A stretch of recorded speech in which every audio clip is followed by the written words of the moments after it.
1945. Europe had emerged from the darkest period in its history. Cities lay in ruins, and borders had been drawn in the name of hatred. Yet one man believed that peace could only be preserved through creative efforts. May 9th, 1950.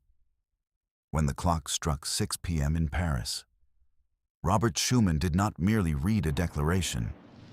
He took that bold step that would change the fate of a continent that had been at war for centuries. Schuman's vision was simple, yet revolutionary: to place coal and steel, the raw materials of war, under common management. This was not merely an economic partnership, but the first bond of brotherhood forged among the peoples of Europe.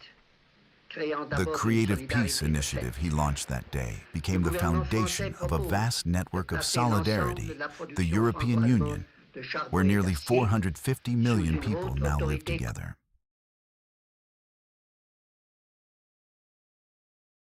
Exactly 1 year after Robert Schuman's call, the European Coal and Steel Community was officially established with the signing of the Treaty of Paris in 1951. This marked the first concrete step toward European integration. The 6 founding countries, France, West Germany, Italy, Belgium, the Netherlands, and Luxembourg, laid the institutional foundation for lasting peace on the continent by placing the raw materials of war under the control of a supranational authority. The scope of cooperation, which expanded with the 1957 Treaty of Rome, eventually evolved beyond a mere market partnership. In the 1970s, it expanded northward with the accession of the United Kingdom, Ireland, and Denmark. And in the 1980s, it expanded southward with the inclusion of Greece, Spain, and Portugal, countries emerging from military dictatorships, thus becoming the greatest defender of democracy in Europe. The Maastricht Treaty, which came into force in 1993, transformed the community into the European Union. The focus was no longer solely on trade, but also on a common foreign policy, security, and the concept of European citizenship. The Big Bang expansion of 2004 finally brought an end to the decades-long division between the continent's eastern and western blocs that had persisted since the Cold War. The enlargement process continued in 2007 with the accession of Bulgaria and Romania.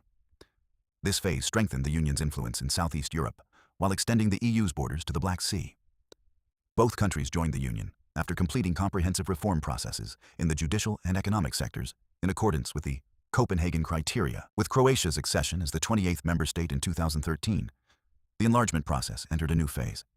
This accession was hailed as a model of institutional success, demonstrating the Western Balkans' ability to align with European standards. However, the history of the Union is not limited to expansions. Following the 2016 referendum, the Brexit process was completed on January 31, 2020, with the United Kingdom's official withdrawal from the European Union. This withdrawal marked the first instance in the Union's history of a member state leaving the bloc, and added a new dimension to the debate on European integration. Today, this structure, comprising 27 member states, represents the world's most advanced model of supranational organization, in which sovereign rights are shared in certain areas. This framework reflects the current boundaries of the common market and legal union, which have been preserved despite crises and shifting dynamics.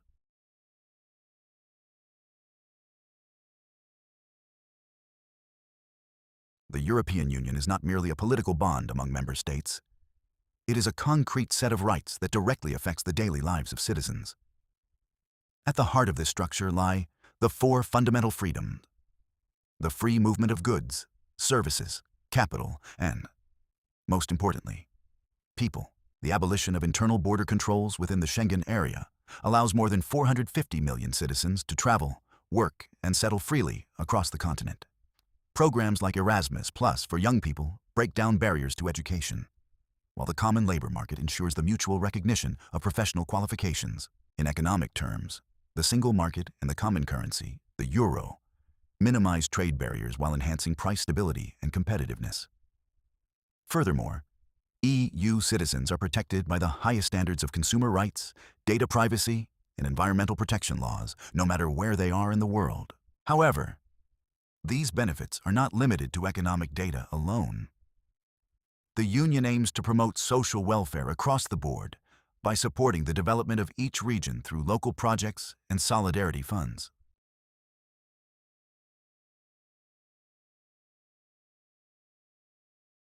So, who is at the heart of this vast economic and political structure?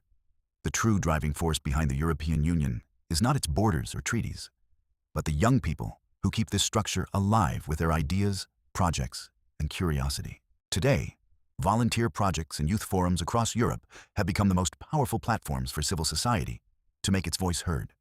Young people are not only answering questions, they are building a shared vision for the future on issues such as democracy, the environment, and digital transformation. In conclusion, Europe is not merely a geographical boundary or an economic partnership. It is the collective voice of millions who wake up every morning with the dream of a fairer, freer, and more sustainable world. On this journey where borders fade away and differences become a source of richness, the real story is just beginning. For the future lies not in the successes of the past, but in the bold decisions of today and the dreams we build together.